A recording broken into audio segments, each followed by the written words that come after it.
गुणरत्न सदावर्ते यांच्या निवासानी आज देखील पोलीस बंदोबस्त तैनात करण्यात आलेला आहे।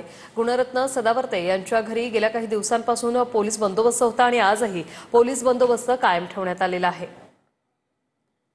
अजिंक्य धायगुडे आमचे प्रतिनिधी आपल्या सोबत जोडलेले आहेत। अजिंक्य, काय सांगाल? वृषाली, अगदी बरोबर आहे।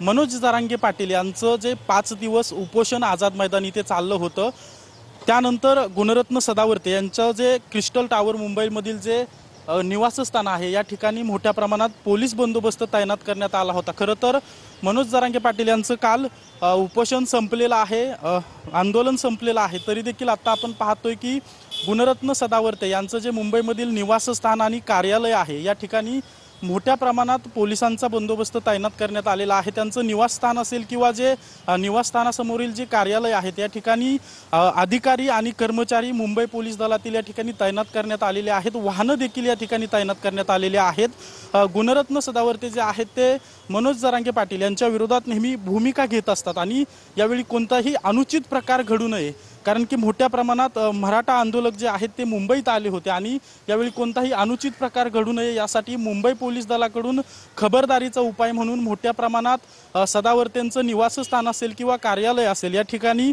बंदोबस्त तैनात करण्यात आला होता आणि तो अद्याप देखील बंदोबस्त तसाच आहे। मोठ्या प्रमाणात अधिकारी आणि कर्मचारी या ठिकाणी तैनात करण्यात आलेले आहेत। आज दुपारी मनोज जरांगे पाटील यांच्या आंदोलनावर न्यायालयात सुनावणी होणार आहे, त्यापूर्वी देखील आपण पाहतोय की मोठ्या प्रमाणात बंदोबस्त तैनात करण्यात आलेला आहे। अजिंक्य, धन्यवाद तुम्ही दिलेल्या या माहितीसाठी।